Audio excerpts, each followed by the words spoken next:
In this video, we compare nannuoshan Hojicha with that of two other farmers. Let's see if we have to change our supplier.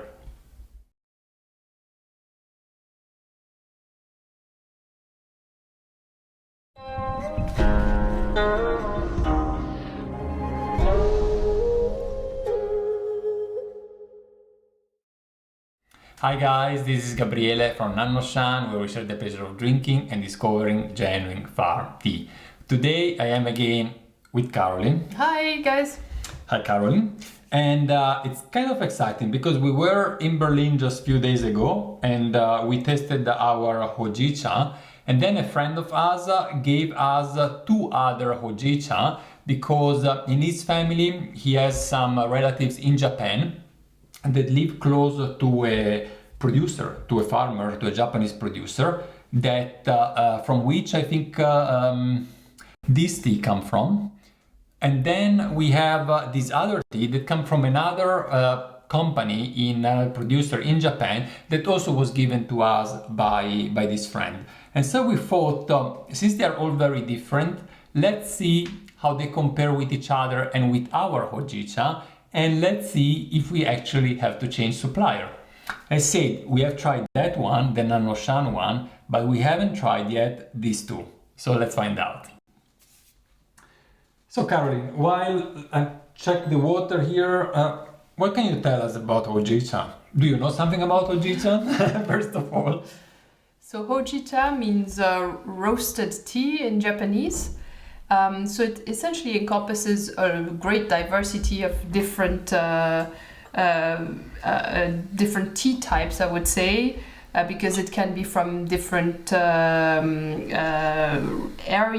It can be from also different parts of the plant. So you can see maybe that some are have more stems than other, and some are produced also with leaves at different seasons. So it could be the first flush, but it could also be the second, third, or even actually more an autumn pick. So there's a great range, I think, in Hojicha, which makes it very, very, very interesting. So orangely, it was probably made more from stems because it was using maybe not the highest quality parts of the tea leaf. But right now there's a lot more possibilities. She prepared. All right, good. So summarizing, if I understood correctly, Hojicha is a roasted tea, but you cannot tell much more than that. So it can be very diverse. And as we see here, we have three different shades of Hojicha. This one here is a shincha, so it means it's actually the first flush, the first harvest. All the three are from 2021 harvest. So this is a spring harvest. You were saying it can be made with stem, and we can see here we have quite a few stems, but also some leaves. Yeah, this tea comes from Shizuoka. Then we have the one in the center that is the darker one and reminds me a little bit of a lower quality bancha, more of a summer tea. And in fact, this one actually is a summer tea, is a sun bancha, which means it is the third harvest of the year, usually in July or August, something like that. And this tea come actually a little bit farther from the south, from the Yamaguchi, I think, from the Yamaguchi prefecture, that is just northern than Fukuoka. And the last one is our, that is lies in the color between the two. It is mainly stems as well. And this one comes also from Shizuoka, so same place like the first one. 3 grams of tea. We can put them in the gaiwan. We go for gaiwan because we don't have 3 identical kyusu at home. But I think for comparing it's good like that because you really want to keep everything constant, right? So we have 3 grams of tea. We will steep it with about 90 degrees Fahrenheit. No, not Fahrenheit, centigrade, and we will see how they taste. What about the smell? Oh, this all smelled really different.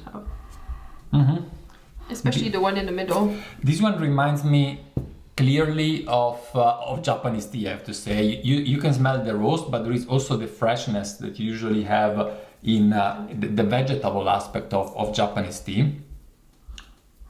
So the umami green tea kind of smell. That's very much roasted, so you can really smell, you don't have vegetables in there, you just have this clearly roasted strong aroma. This may be a little bit more chocolatey, maybe? Yes, and that's the most fragrant one, so the most intensive flavor comes from this one. Mm-hmm. But I would say it's more like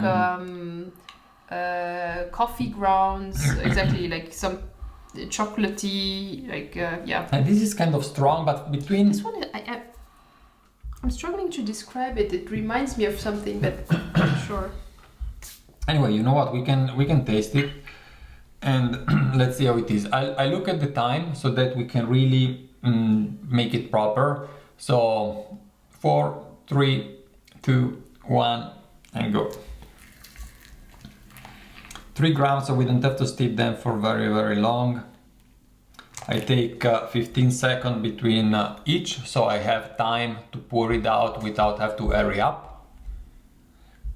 That's always the way I do. I always keep about, when I use Guy ones, about 15 seconds between each tea. When we do side by side comparison like this one here. And it works pretty well because it always takes more time to pour out than to pour in. All right. So here we go.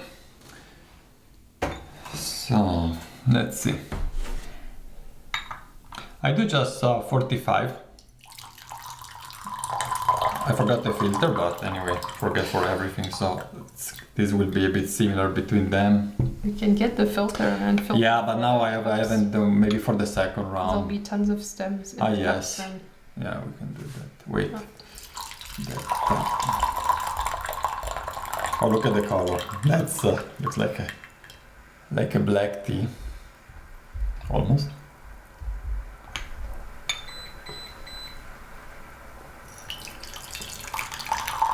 Mm-hmm. Well, it's surprising. The first one is also relatively dark for being so green, the leaves.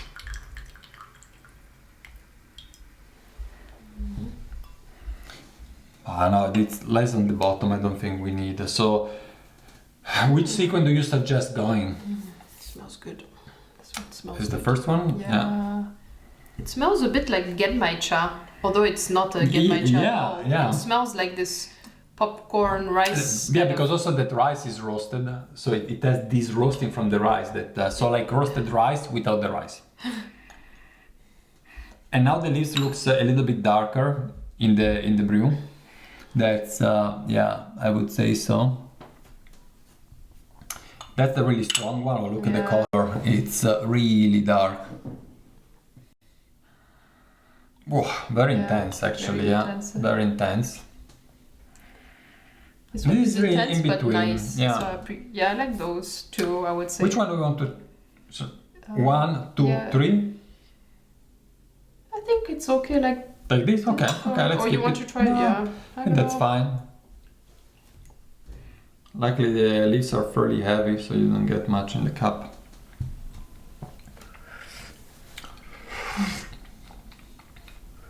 So this is the Shincha, probably the most fancy of the three. That's really good. Mm-hmm. It's interesting. Actually, Like the smell. our friend told me that this is supposed to be bitter and very intense, but it's actually It's not bitter. It's and not. Well, no. well. Let's see, maybe later on, but Of course, it's green tea, but no, not really. I think it feels very warm, umami. There's a bit of algae, vegetable notes. yeah, the vegetable note is there. So the roasting, which by the way helps in reducing caffeine in the tea. So Hojicha is a very good tea for those of you that would like to drink tea in the evening but are a bit caffeine sensitive.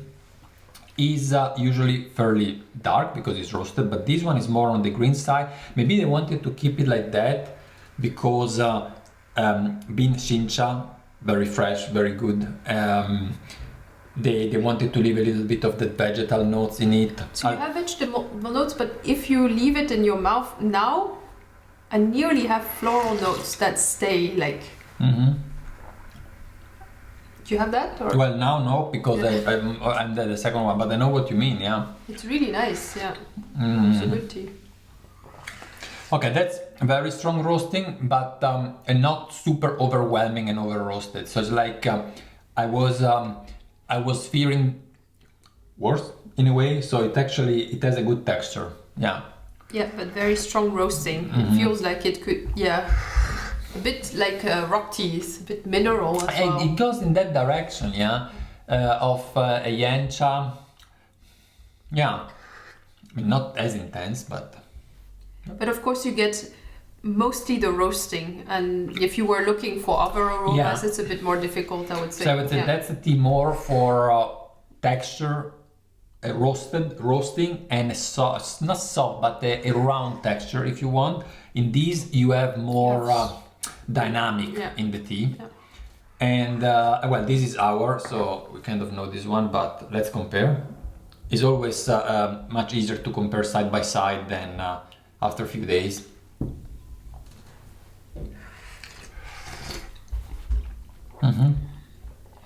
So this one is closer to coffee, caramel, like a lot more warmer notes than this one. This one is really like like greener, vegetable. If you like cocoa, things like that, this is more. This is kind of what you would expect from the Hojicha. Exactly. Yeah, so you have these. The roasting is there, but you have this caramelized texture, a little bit sweet.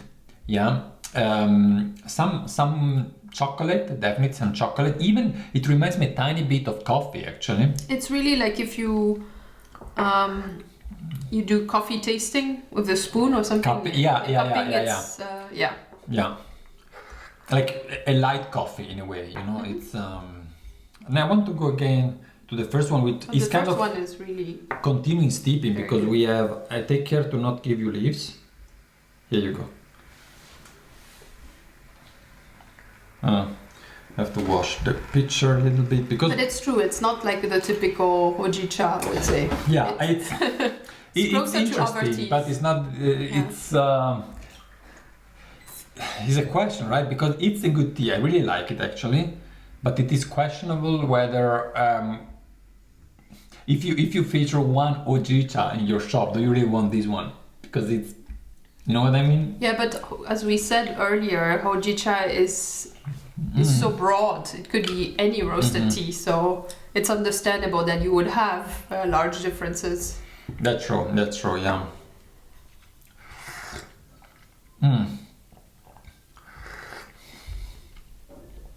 Yeah, you know what, to me it's a little bit too intense because the roasting is covering too much. Yeah, there's only roasting. Yeah.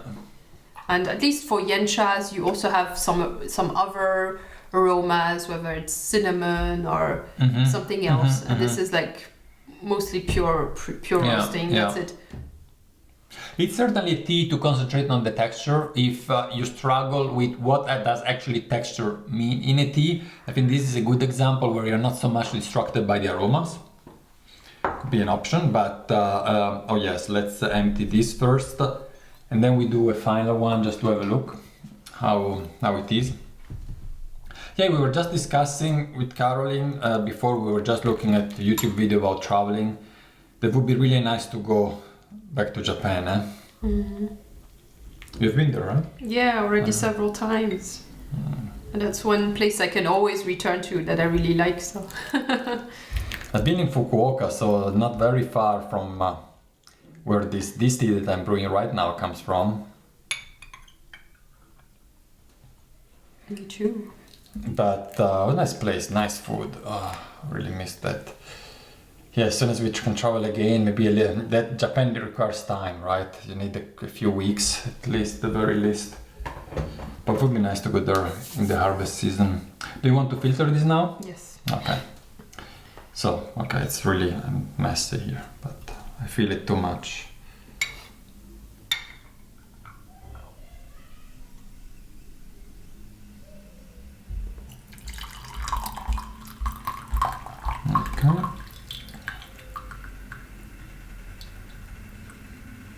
But certainly interesting. Yeah, super nice comparison, I have to say.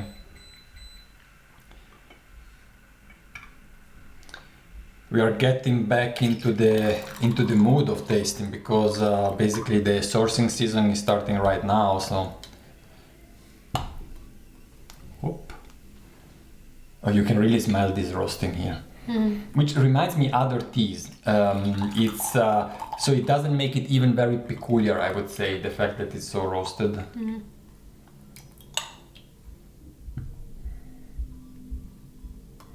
But if you are into roasted tea, So, no. that's maybe for you.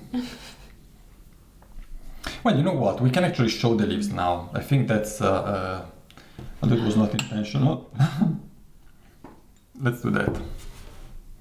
And you can have a sip if you want. Hold on. So we can do like this so that you guys can see. You have the stems all on one side. And you can tell that although this is not only stems, it's second quality leaves. So my impression is that they took the shincha, they did some good sencha out of it. And then with all the stems and the little bit pieces of the leaves, with the little pieces of the leaves, they did... So maybe now... Hojicha. He was talking about bitterness. Now, like I feel the bitterness is coming out. Yeah. Because it's also so green, right? With the roasting, you reduce the bitterness as well. But it's still nice. I mean. You like it? Yeah, it's still not like strong, extremely bitter. Not at all. The K one are really hot. Yeah. Yeah, and you've seen we have steeping at 90 degrees C. A little bit warmer than what you would do with green tea, certainly warmer than what you would do with traditional Japanese green tea, but given the roasting, it can certainly sustain higher temperature. Yeah, that's for sure. I did really a big mess here. So you were saying this now is bitter, yeah? Not extremely, but you can sense a bit of bitterness. But you know when you say Genmaicha, yeah, it's now so you much feel there. like it's drinking a bit of Genmaicha with maybe slightly less roasted rice than in a real Genmaicha, but yeah. But nice tea. I will take just a little bit of this, just because I want to try the second one, but probably like even better the second steep than the former. It's kind of losing a tiny bit of strength, but still So very now, strong. yeah, it lost a bit the roasting. Now it feels a bit like butter notes. Butter? Butter, this one. Butter. But Brown butter? Brown butter, yeah, yeah. Brown butter, something like Yeah. that. Yeah. When you melt the butter in a pan too long and it becomes a little bit brown. Not in terms of texture, but in terms of taste. Yeah. I see. Yeah. Yeah.